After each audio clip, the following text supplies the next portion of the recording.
Graças a Deus. Vamos ler a palavra do Senhor no livro de Atos dos Apóstolos. Livro de Atos dos Apóstolos, nós vamos ler nesta manhã, capítulo de número 11. Nós leremos dos versos 1 ao 18. Diz-nos assim a santa palavra do Senhor Deus. Chegou ao conhecimento dos apóstolos e dos irmãos que estavam na Judéia, que também os gentios haviam recebido a palavra de Deus. Quando Pedro subiu a Jerusalém, os que eram da circuncisão o arguíram, dizendo: Entraste em casa de homens incircuncisos e comeste com eles. Então Pedro passou a fazer-lhes uma exposição por ordem, dizendo: Eu estava na cidade de Jope orando, e num êxtase tive uma visão em que observei descer um objeto como se fosse um grande lençol baixado do céu, pelas quatro pontas, e vindo até perto de mim. E fitando para dentro dele os olhos, vi quadrúpedes da terra, feras, répteis e aves do céu. Ouvi também uma voz que me dizia: Levanta-te, Pedro, mata e come. Ao que eu respondi: De modo nenhum, Senhor, porque jamais entrou em minha boca qualquer coisa comum ou imunda. Segunda vez falou a voz do céu: Ao que Deus purificou, não consideres comum. Isto sucedeu por 3 vezes, e de novo tudo se recolheu para o céu. E eis que na mesma hora pararam junto da casa em que estávamos 3 homens enviados de Cesareia para se encontrarem comigo. Então o Espírito me disse que eu fosse com eles, sem hesitar. Foram comigo também estes 6 irmãos, e entramos na casa daquele homem. E ele nos contou como vira o anjo em pé em sua casa, e que lhe dissera: Envia a Jope e manda chamar Simão por sobrenome Pedro, o qual te dirá palavras mediante as quais serás salvo, tu e toda a tua casa. Quando, porém, comecei a falar, caiu o Espírito Santo sobre eles, como também sobre nós no princípio. Então me lembrei da palavra do Senhor, quando disse: João, na verdade, batizou com água, mas vós sereis batizados com o Espírito Santo. Pois se Deus lhes concedeu o mesmo dom que a nós nos outorgou, quando cremos no Senhor Jesus, quem era eu para que pudesse resistir a Deus? E ouvindo eles estas coisas, apaziguaram-se e glorificaram a Deus, dizendo: Logo também aos gentios foi por Deus concedido o arrependimento para a vida. Até aqui, que Deus nos abençoe nesta manhã. Os irmãos podem se assentar, por gentileza.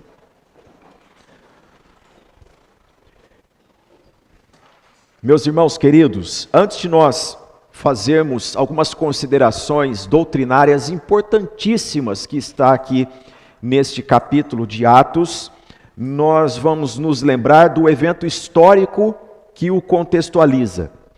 Nós estudamos por 2 domingos seguidos o que ocorreu na casa de um gentio chamado Cornélio.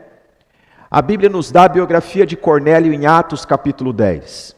E diz-nos que Cornélio, ele era um gentio que temia ao Senhor Deus, o Deus verdadeiro, o Deus único e verdadeiro. E ele buscava o Senhor. O Senhor respondeu a Cornélio, enviando até ele um anjo numa visão. E aqui eu faço um comentário. Por que que Deus enviava anjos para falar com essas pessoas nesse tempo? E hoje nós não temos estas visões, porque nós temos a Sagrada Escritura, meus irmãos. Aquele tempo, a revelação ela estava ainda em andamento.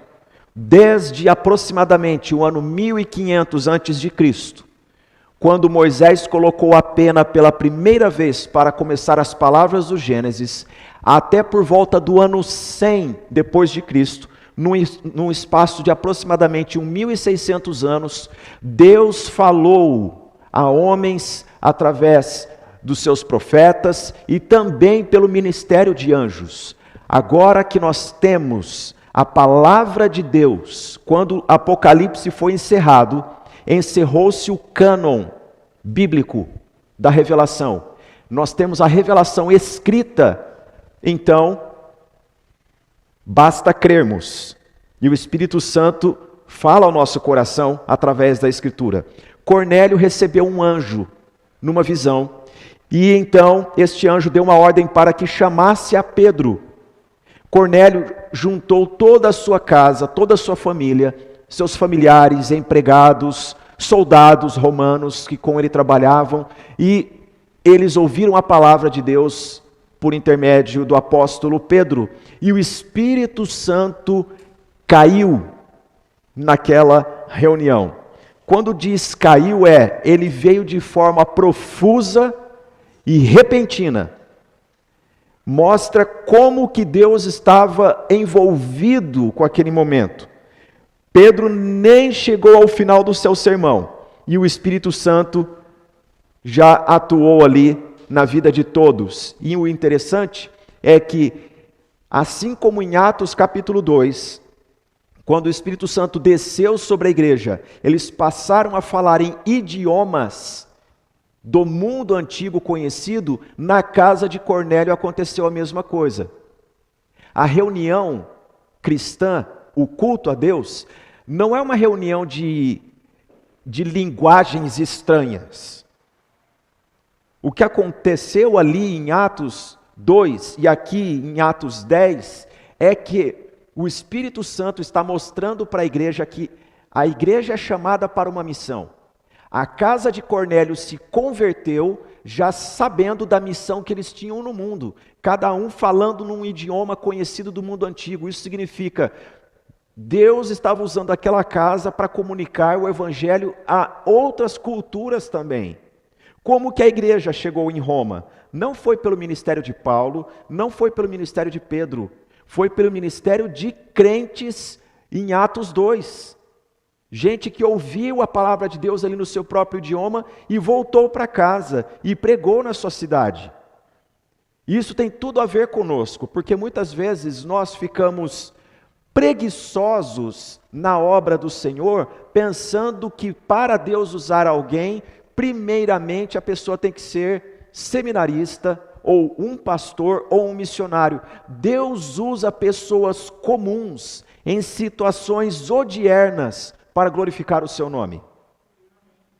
E aqui nós temos um fato interessantíssimo, que quando Pedro esteve na casa de Cornélio, essa experiência foi tão maravilhosa, que diz-nos o versículo 48 de Atos 10. Olhe só. E ordenou que fossem batizados em nome de Jesus Cristo.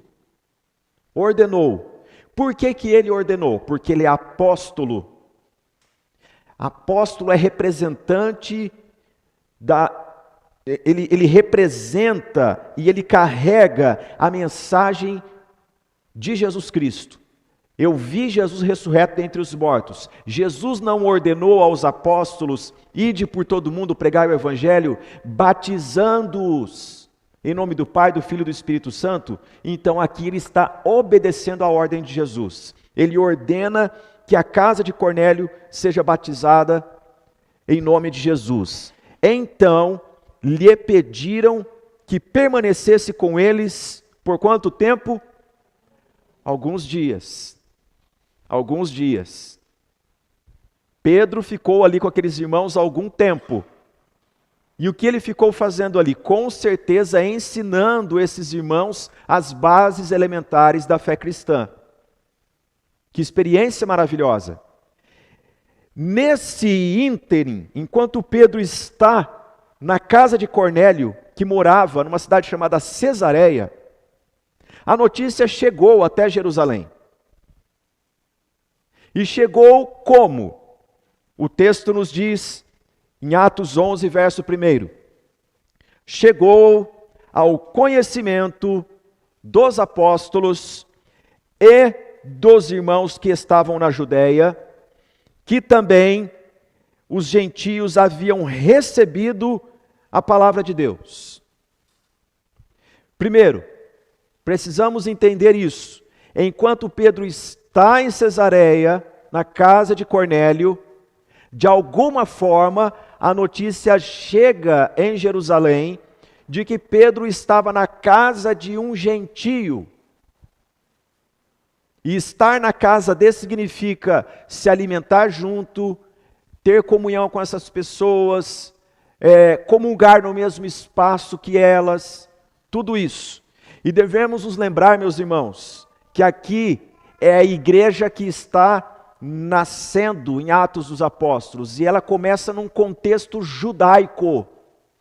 E no contexto judaico, uma família que observava a lei de Deus, ela se preocupava com a santidade de Deus, uma pessoa, um israelita de fato, segundo a Escritura, ele teria todo o cuidado de não se contaminar por causa da santidade de Deus. Assim era o ensinamento desde a lei de Moisés. Todavia, há um problema na igreja que está começando. Esse problema é, as pessoas, elas vivem um radicalismo de querer não se contaminar, ou melhor, não desejar se contaminar, e não saber o que é fazer a missão. Muitas vezes as pessoas, elas radicalizam com a prerrogativa de serem pessoas santas, elas não observam a porta que Deus está abrindo, dizendo, faça, pregue o Evangelho. Eu cresci numa época que os jovens tinham grande dificuldade com isso.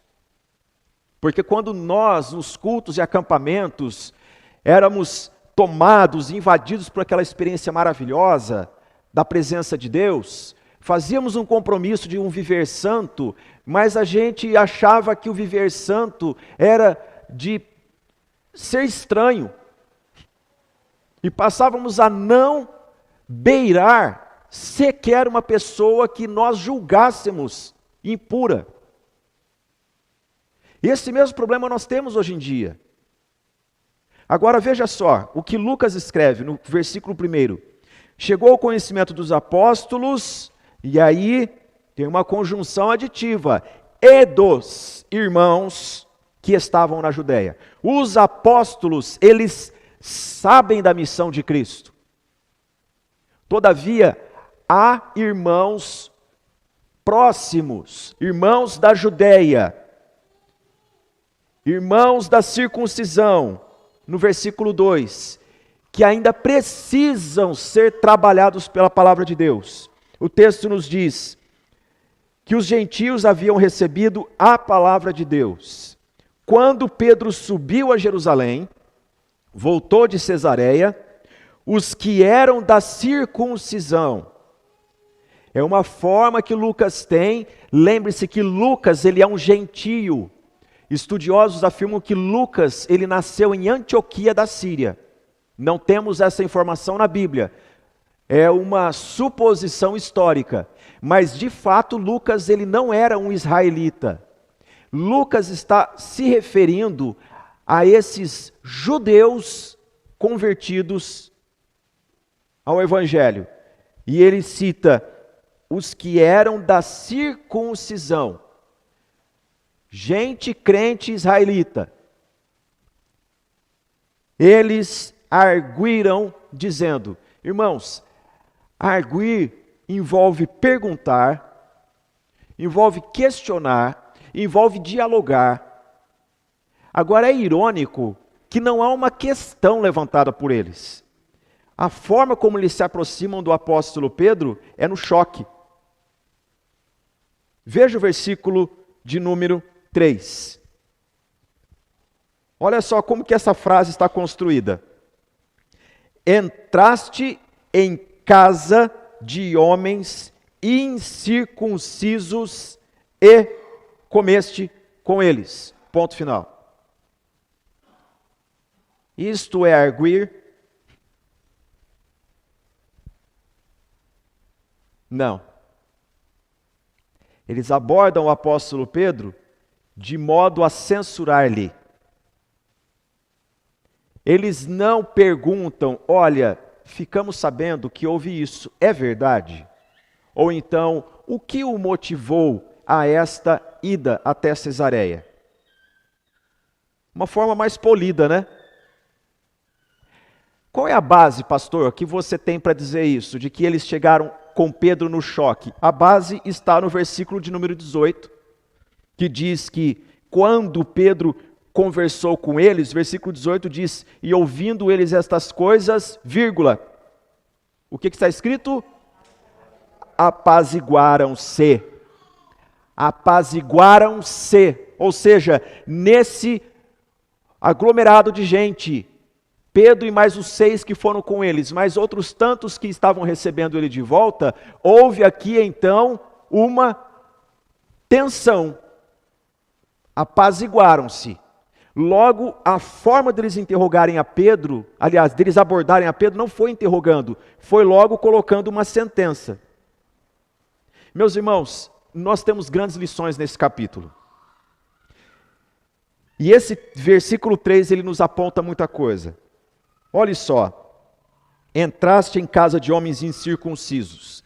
A circuncisão era o marco da aliança do povo de Deus. Quando um judeu dizia, entrou na casa de homem incircunciso, você transgrediu a lei. Você rompeu a fronteira. Isso não é só para dizer para a pessoa, você fez, mas também era utilizado para dizer, você não pode entrar aqui também. Conseguiram entender? Quando uma pessoa abordava a outra, censurando-a nesses termos, não era apenas de, olha, eu fiquei sabendo, hein? Não, era uma maneira de dizer o seguinte, agora a nossa relação não será mais a mesma. É isso que eles estão querendo dizer para Pedro.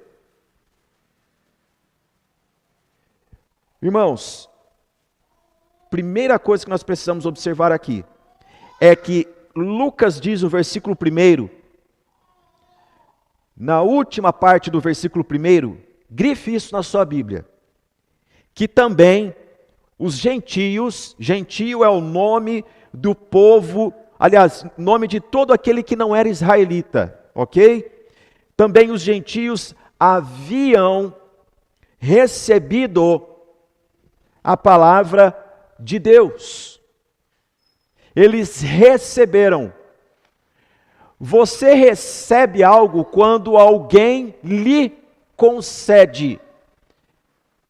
Receber é diferente de tomar de alguém. Eles receberam o quê? A palavra de Deus. É outra forma que nós temos em Atos dos Apóstolos para dizer que uma pessoa se converteu. Ele recebeu a palavra de Deus. Agora, o que é esse receber a palavra de Deus? Quais são as implicações disso? E aí nós fazemos uma pergunta. Se receber a palavra de Deus é conversão, por que as pessoas não recebem a palavra de Deus, meu Deus do céu?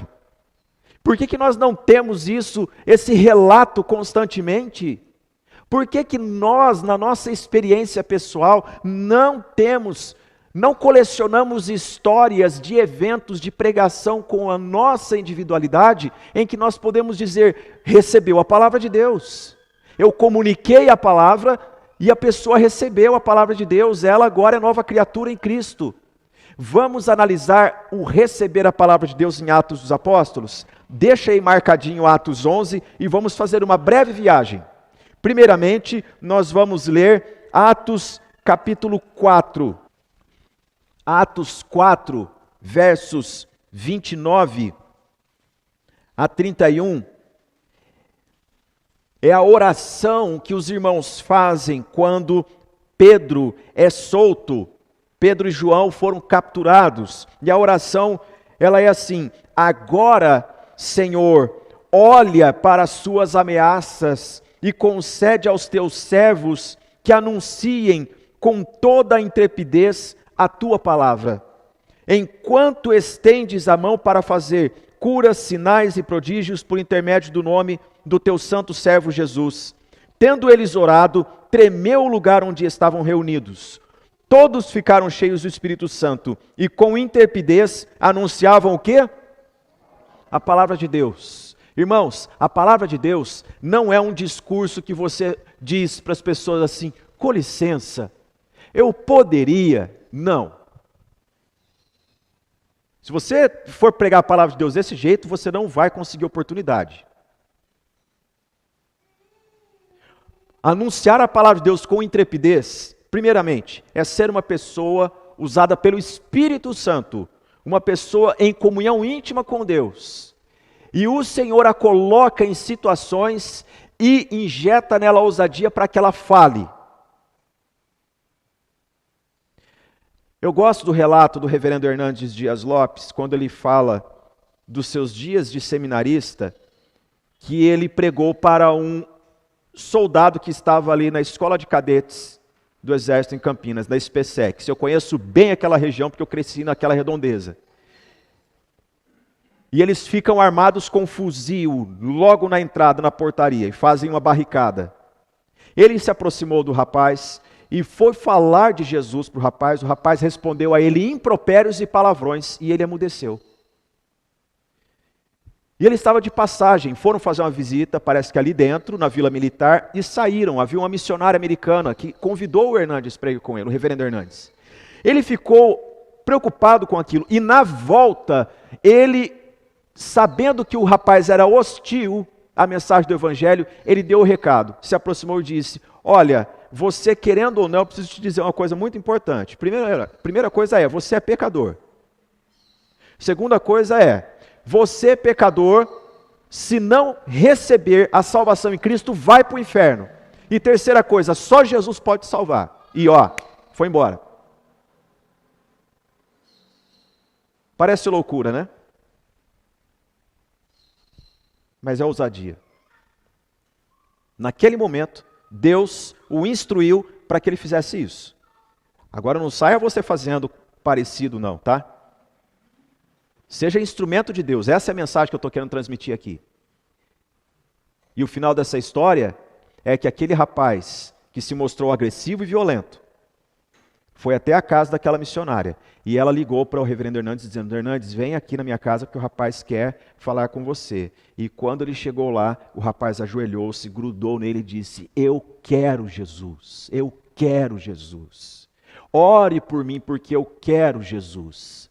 Ele se converteu, a família toda se converteu, é usado por Deus até hoje.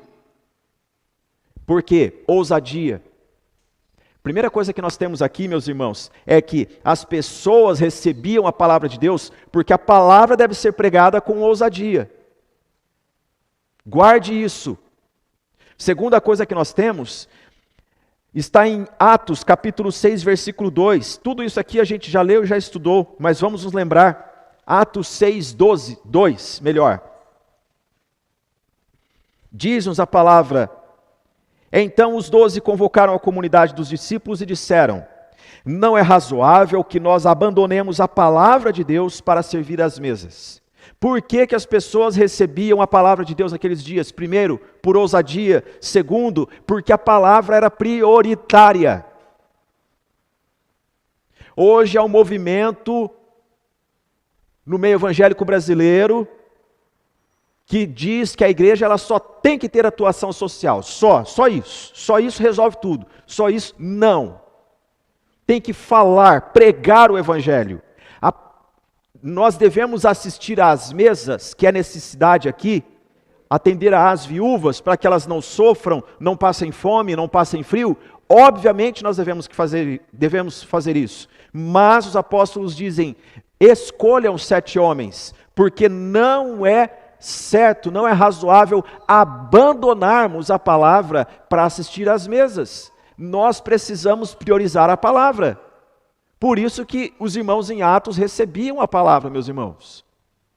Primeiro, ousadia. Segundo, prioridade da igreja, a palavra de Deus.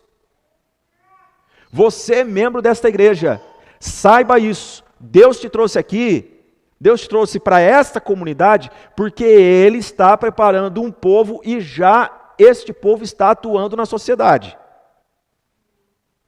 Nós já temos irmãos que estão circulando pelo Jardim Bonfilioli, aqui na região de Butantã, em São Paulo, pregando o Evangelho. Se você não começou ainda, você está perdendo tempo.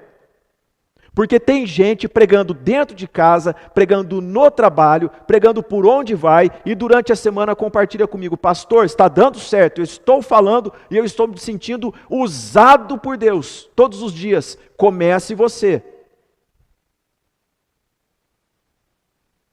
Precisamos. Terceira referência bíblica que nós temos está em Atos capítulo 8, versículo 14.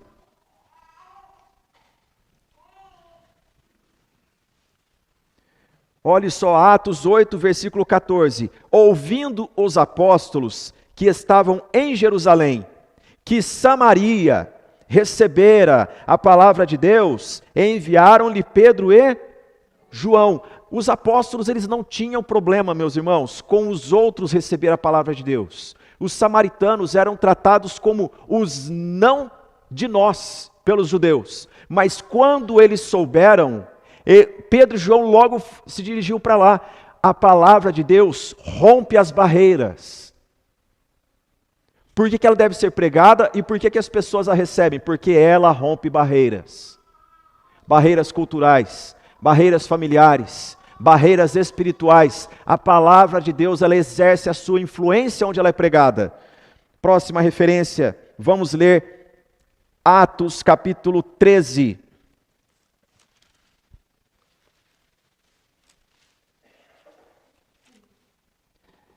Atos 13, versículo 6 diz: havendo atravessado toda a ilha, até Pafos, encontraram certo, o quê? Judeu, mágico, falso profeta, de nome Bar Jesus. Judeu, mágico, falso profeta. E para resumir, olha só o que o texto nos diz: o qual estava com o procônsul Sérgio Paulo, que era homem inteligente. Este, tendo chamado Barnabé e Saulo, diligenciava para ouvir a palavra de Deus. Vou ler. Mas opunha-se-lhes Elimas, o mágico, porque assim se interpreta o seu nome, procurando afastar da fé o procônsul. Todavia, Saulo também, chamado Paulo, cheio do Espírito Santo, fixando nele os olhos, disse: ó filho do diabo, cheio de todo o engano e de toda a malícia, inimigo de toda a justiça, não cessarás de perverter os retos caminhos do Senhor? Pois agora, eis, aí está sobre ti a mão do Senhor, e ficarás cego, não vendo o sol por algum tempo. No mesmo instante caiu sobre ele névoa e escuridade, e andando à roda procurava quem o guiasse pela mão. Então o procônsul, vendo o que sucedera, creu, maravilhado com a doutrina do Senhor. Meus irmãos, a palavra pregada com ousadia, a palavra pregada no poder do Espírito Santo, ela distingue o falso do verdadeiro.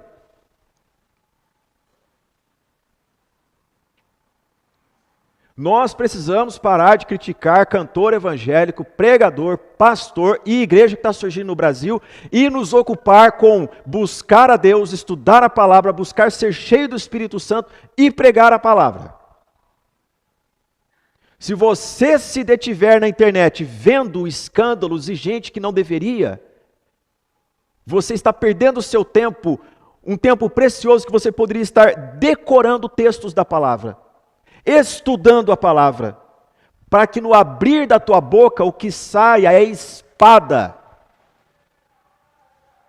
que vara o coração do pecador, e que o faça render-se a Cristo Jesus, o nosso Senhor.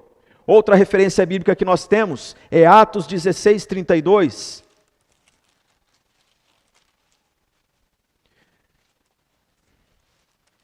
Um texto conhecidíssimo de todos nós.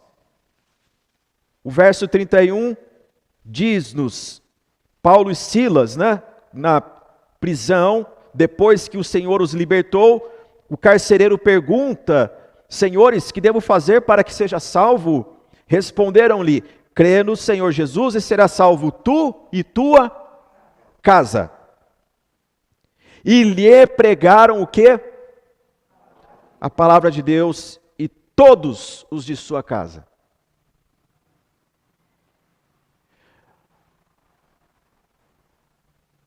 Com licença, vou falar algo aqui. Eu estava vendo uma palestra de um respeitável pastor no Brasil. E ele estava magistralmente respondendo questionamentos. No meio das questões, um homem fez uma observação de que o filho dele não cria e não gostava que o pai pregasse o evangelho para ele em casa. E antes que esse respeitado pastor, homem de Deus, respondesse, este homem usou do seu questionamento para justificar o que estava acontecendo na casa dele, com a seguinte declaração: sabe que eu estou começando a crer que o meu filho não é um eleito?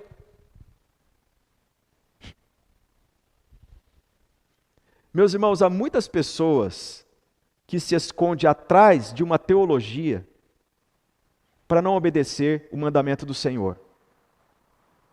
Onde já se viu uma pessoa se omitir de pregar o evangelho para outra, rotulando a outra de não eleita? Nenhum de nós sabemos. Isso é um mistério. Somente Deus sabe. Assim como somente Deus é que pode dizer se uma pessoa se converteu ou não, porque é Ele que sonda os corações. Agora, quanto a mim e a você, nós temos uma ordem: pregue a palavra. E aqui o texto está nos dizendo: crê no Senhor Jesus e será salvo tu e tua casa. A promessa é essa. Você que nos assiste, você que está aqui, pregue a palavra em casa. A promessa é que você e a sua casa serão alcançados. Em nome de Jesus. E o apóstolo Paulo, juntamente com Silas, lhe pregaram a palavra de Deus. Irmãos, a palavra salva famílias. Por que que a palavra de Deus deve ser prioridade da igreja? Por que que as pessoas se apegavam, recebiam a palavra? Porque essa palavra não é palavra de homens, meus irmãos. Não é palavra de homens, é palavra de Deus. Agindo eu, quem impedirá? E Deus age por meio da sua palavra. Mais uma referência, nós temos em Atos capítulo 18, versos 9 e 10, que nos diz: Paulo está em Corinto, enfrentando muitas dificuldades e perseguições, e então, diz-nos a palavra do Senhor, teve Paulo durante a noite uma visão, em que o Senhor lhe disse: não temas, pelo contrário, fale e não te cales, porque eu estou contigo, e ninguém ousará fazer-te mal, pois tenho muito povo nesta cidade. E ali permaneceu 1 ano e 6 meses, fazendo o quê? Ensinando entre eles a palavra de Deus. Pregar a palavra, gente, não é só comunicar com uma voz eloquente. Pregar a palavra é você também abrir a Bíblia, chamar a pessoa, ler para ela e dizer: entendeu? É ensinar, é dirigir o pensamento, é responder os questionamentos. Os nossos jovens estão fazendo um belíssimo trabalho aqui na nossa igreja. E alguns dias atrás eles me colocaram na roda. E foi uma noite maravilhosa, de perguntas e respostas. E eu disse para eles: vocês podem perguntar o que vocês quiserem, desde música até ideologia de gênero. Tem dúvidas sobre sexualidade? Pergunte aqui para mim. Não vá para a internet. Pode perguntar aqui agora. Teve gente que perguntou na hora, teve gente que mandou recado depois, não importa, eu respondo todo mundo. Porque se existe um lugar que tem que responder às pessoas, é na igreja. É aqui que nós respondemos, e com a Bíblia aberta. Irmãos, pregar a palavra e ensinar. Paulo e Silas fizeram isso em Corinto. Nós precisamos ter esse esmero com a palavra de Deus. Nós precisamos ter visão de pessoas junto a nós, uma roda de cadeiras, no seu sofá, um número de pessoas ali aconchegados, e você ensinando a palavra de Deus para essas pessoas.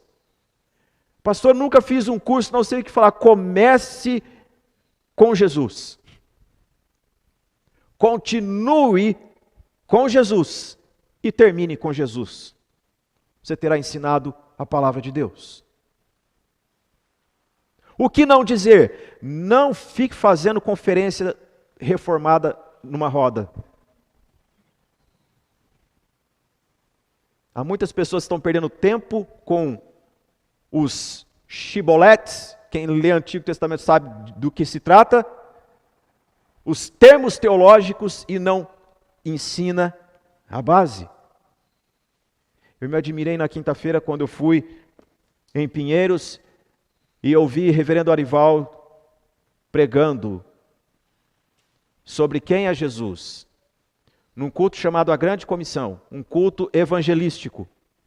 E o reverendo Arival, ele não disse para ninguém, mas muitas pessoas sabem porque está nos livros dele. Um homem que tem doutorado em letras, mas pregando uma mensagem simples, que é Jesus é o pão da vida.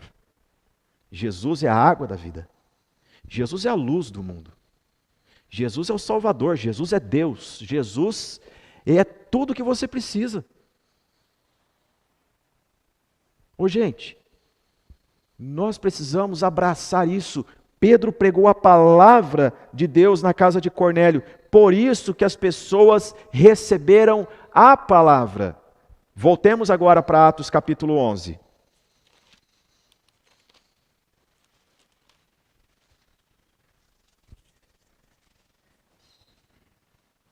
Por que nós lemos essas referências? Para sabermos que o compromisso dos apóstolos e da igreja primitiva era com a palavra de Deus. Eu quero sugerir algo para você. Escreva uma pregação sua. Assente-se, medite na palavra, ore, busque o Senhor, peça a sabedoria do alto e escreva uma mensagem bíblica sua, evangelística. Prepare-se. Prepare-se. Para que quando você estiver juntamente com alguém que é averso à Bíblia, averso às coisas de Deus, você tenha, pelo menos, um raciocínio elaborado. E aí você, com certeza,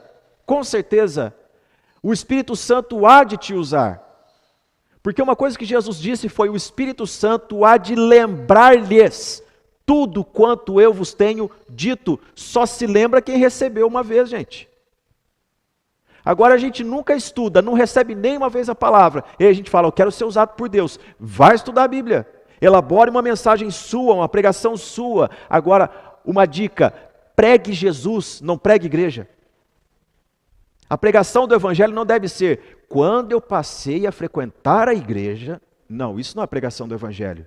Pregação do Evangelho é falar quem é Jesus, por que Jesus veio, e que Jesus nos livra da ira de Deus e da condenação eterna.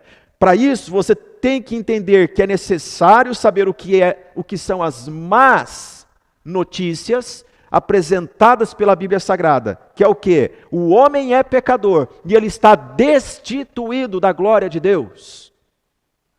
Sabendo a má notícia, você então vai poder apresentar a boa notícia, chamada Evangelho, que é: mas Deus estava em Cristo reconciliando consigo mesmo o mundo todo, não imputando aos homens os seus pecados. Saber a má nova, você apresenta a boa nova. Mas para isso você tem que amar a palavra. E Pedro pregou para Cornélio e sua família. E esses irmãos, eles receberam a palavra de Deus. Até agora ficamos no versículo 1 do capítulo 11. Agora veja só. Os cristãos judeus abordam a Pedro censurando-o no versículo 3. Entraste em casa de homens incircuncisos e comeste com eles. A pergunta que eu fiz meditando nesse texto foi o seguinte: esse povo aqui nunca ouviu o que aconteceu durante o ministério de Jesus? Porque para dizer uma coisa dessa para Pedro, é porque essas pessoas elas não meditaram no ministério, na obra do Senhor Jesus. Abra a Bíblia comigo lá em Mateus capítulo 5.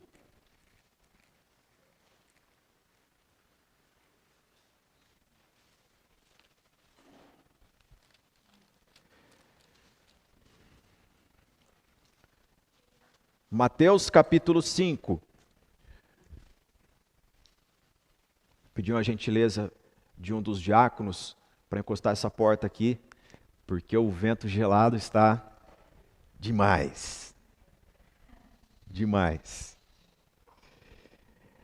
Olha só, meus irmãos, o que o texto diz em Mateus capítulo 5, versículo 17. Jesus diz: não penseis que vim revogar a lei ou os profetas. O que é revogar a lei ou os profetas? Invalidar.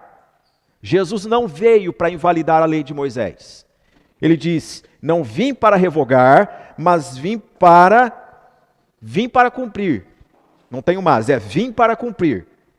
Porque em verdade vos digo, até que o céu e a terra passem, nenhum i ou um tio jamais passará da lei, até que tudo se cumpra. Aquele, pois, que violar um destes mandamentos, posto que dos menores, e assim ensinar aos homens, será considerado mínimo no reino dos céus. Aquele, porém, que os observar e ensinar, esse será considerado grande no reino dos céus. Pausa. No reino de Deus não há hierarquia. Não há o maior e o menor. O que Jesus está dizendo aqui é sobre considerar como que essa pessoa será considerada aos olhos de Deus. Com relevância ou sem relevância. O que não há relevância no reino de Deus? Pessoas que invalidam a lei de Deus. Veja só o versículo 20. Porque vos digo que se a vossa justiça, Jesus está dizendo para quem? Para os seus discípulos. Se a vossa justiça não exceder em muito a dos escribas e fariseus, que estudavam e decoravam a lei, jamais entrareis no reino dos céus. Versículo 21. Ouvistes que foi dito aos antigos: não matarás. E, essa conjunção é muito importante. Quem matar estará sujeito a julgamento. Onde na Bíblia está escrita essa última frase? Quem matar estará sujeito a julgamento. Não está escrita. Era a tradição dos antigos. A lei era não matarás, ou seja, não assassinarás. Mas a tradição dos antigos fez um adendo. Não matarás. Matar é só quando rola sangue. Agora você desferir palavras que vai ferindo o outro por dentro, que vai anulando ele, você agir com indiferença, anulando o outro da tua vida, isso não é matar. E quem matar estará sujeito a julgamento. Não estava isso na lei. A lei dizia peremptoriamente: não matarás, não assassinarás. Jesus, ele começa então a ensinar os seus discípulos: ouvistes o que foi dito, eu porém vos digo. Jesus, meus irmãos, nos ensina que devemos ter cuidado com aquilo que os homens fazem por tradição religiosa e não tem o espírito do amor de Deus envolvido. Quando nós vemos isso, nós então nos lembramos lá de Lucas 15. Como que Lucas 15 é lembrado? Lucas 15 é o capítulo da dracma perdida, da ovelha que se perdeu e do filho pródigo. É verdade, mas o texto começa dizendo o seguinte, que Jesus, ele é acusado pelos fariseus e pelos escribas como aquele que come com pecadores. Aquele que se assenta com prostitutas e pecadores e come com eles, com pecadores e publicanos. Ele se mistura com esses aí. Pois é, que mensagem que ele está passando? Que ele é o Salvador. Ele não veio para os sãos, ele veio para os que precisam de médico. Posto isso, nós então perguntamos, Essas pessoas que receberam a Pedro, no versículo 13, dizendo: entraste em casa de homens incircuncisos e comeste com eles. Será que eles não se lembraram de que Jesus se assentava com essas pessoas, comia com elas, porque Deus deseja salvar a todos, israelitas ou gentios? E então nós perguntamos, como que isso acontece na igreja moderna? Aqui eram crentes judeus dizendo para Pedro: você não deveria ter entrado na casa do gentio e comido com eles. Não deveria. Como que isso acontece hoje em dia? Não concordamos que tenha entrado na casa de e comido, tendo comunhão com eles. Essas pessoas estavam em que lugar, gente? Geográfico? Qual? Jerusalém. Esses eram dias de perseguição, que as pessoas estavam indo para todo lado, sendo perseguidas e pregando o evangelho. Mas tinha gente que ficava em Jerusalém, aguardando Pedro voltar para dizer: pegamos você. Nos dias de hoje, é mais ou menos parecido com gente que não sai de Jerusalém, só pensa no seu rito de purificação. Eu não me misturo com ninguém, por isso eu fico aqui. E critica quem vai.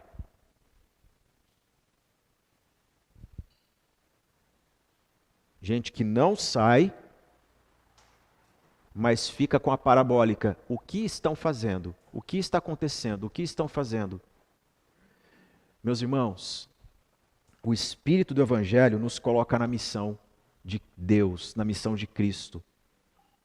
O Espírito do Evangelho não é esse de nós somos os puros, os impuros que sejam condenados.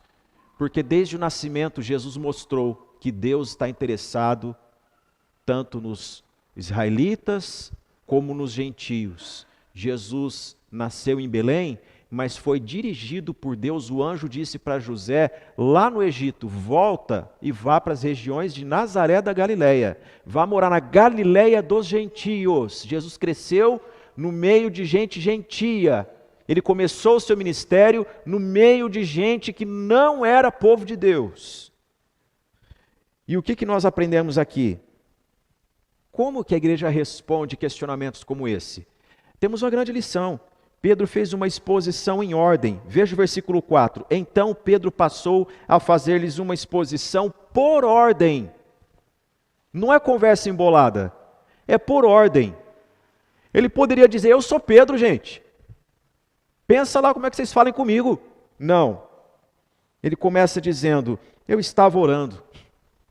Versículo 5. Eu estava na cidade de Jope, orando, gente. E num êxtase, palavra grega extasis, é como sair fora de si. É algo que o Espírito Santo faz. Tive uma visão que Deus me deu, gente. E na ordem ele vai explicando, mas tudo começa com o seguinte: eu estava orando, gente. Eu estava orando. Irmãos, quando nós respondemos a partir da nossa vida de oração, a gente não cria problema na igreja. A gente apazigua. É o que Pedro está ensinando. Quando nós respondemos a partir da nossa vida de oração, a gente não cria partidos na igreja. Os da purificação e os dos gentios. Não. Pedro vai explicando que Deus lhe deu uma visão, e ele diz tudo em primeira pessoa. Me apareceu, eu vi, eu ouvi, eu atentei, tudo em primeira pessoa. Deus falou comigo, é o que Pedro está dizendo, ao longo do capítulo 11, relatando tudo o que Lucas disse no capítulo 10. E então ele diz: eu fui transmitir a mensagem que salva. Olhe só, versículo 13. E ele nos contou como vira o anjo, Cornélio, né? Em pé em sua casa, e que lhe dissera: envia a Jope e manda chamar Simão por sobrenome Pedro. Grife versículo 14, se você assim quiser.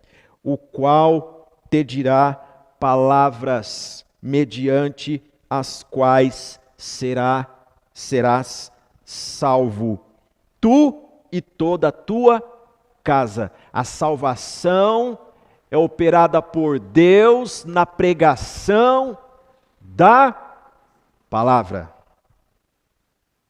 Logo dizer, o meu jeito de pregar é silenciar-me e só deixar que os outros me vejam, deve ser repensado, porque pregar é palavra.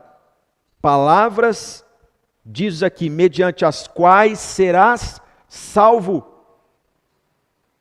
Pergunto a você, você é uma pessoa cuja boca carrega tais palavras? Quando você abre a boca, o que sai? Salva, edifica. Devemos ter esmero a este ponto, de que ao abrir da nossa boca, tenhamos confiança de que o Espírito Santo nos move para abrir a boca. Palavras saem porque saem do coração, compassivas, palavras que envolvem com ternura, palavras que salvam, porque a palavra de Deus operando. Posto isso, meus irmãos, nós aprendemos no versículo 18 uma lição importantíssima, que é: e ouvindo eles estas coisas, eles quem? Os que eram da circuncisão, os judeus crentes, ouvindo eles estas coisas, apaziguaram-se e glorificavam a Deus, dizendo: logo também aos gentios foi por Deus concedido o arrependimento para a vida. Irmãos, quando é o Espírito Santo atuando, não há racha. Aqui não é a igreja apostólica de Cesareia do pastor Pedro que está surgindo. Não é a igreja renovada de Jerusalém. Não, a igreja ela é uma só e ela é de Cristo. E a igreja de Cristo é amada por Cristo, por ela ele entregou a sua própria vida e deve ser amada e respeitada e não ser alvo de rachas humanos. Quando Pedro concede a explicação dele, todos se alegram. Conclusão da nossa meditação de hoje. Primeiro, o resultado de ouvir uma pregação bíblica é receber toda a palavra de Deus. O versículo 1 nos diz isso. Eles ouviram a pregação de Pedro, que nós já estudamos em Atos 10. Os tópicos da pregação de Pedro. E quando eles ouvem de Cristo, eles recebem toda a palavra de Deus. Segunda coisa que nós aprendemos aqui, no versículo de número 14, palavras pelas quais será salvo. Nós precisamos ter tais palavras no coração e nos nossos lábios. E por último, versículo 18 nos ensina uma doutrina muito importante, que o arrependimento genuíno para a salvação, ele não é obra humana, ele é concedido por Deus. Tudo vem de Deus, que nos reconciliou com Cristo Jesus. Não é uma mera tristeza o arrependimento. O arrependimento é algo que vem da parte de Deus e transforma a nossa mentalidade, nosso jeito de ser. Posto isso, meus irmãos, eu convido vocês nesse momento a se colocarem em pé, na presença do Senhor Deus. E após lermos este relato de Atos 11,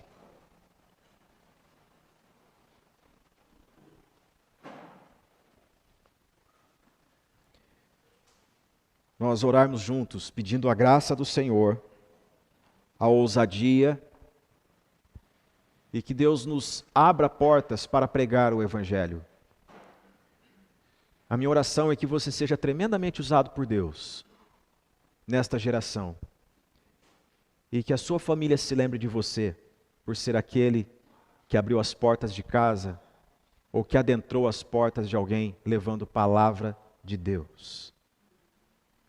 Pai Santo, te louvamos nesta manhã por tua santa palavra, pelo privilégio de abrir, ler com calma, compreendendo, ó Deus, a mensagem do Senhor. Nós lemos no início, ó Deus, deste encontro que é vontade do Senhor que os homens nos vejam como ministros de Cristo. Ó Deus, levanta ministros de Cristo, Senhor, neste lugar, nesta manhã. Que nós entendamos a missão que nós temos, que é de pregar o Evangelho para gente nossa e gente que não é nossa, que não é do nosso meio. Usa, ó Deus, a vida de homens, mulheres, jovens, crianças, pessoas mais experientes, para o louvor da Tua glória. Ó Deus, esta é a nossa oração nesta manhã. E agora, ó Deus, que nós vamos tomar do pão e do vinho, celebrando a morte do Senhor até que o Senhor venha. Ó Senhor, opera nos corações, que todos nós tenhamos espírito de quebrantamento neste momento e total reverência à Tua santa presença. Assim nós oramos, no nome santo de Jesus. Amém.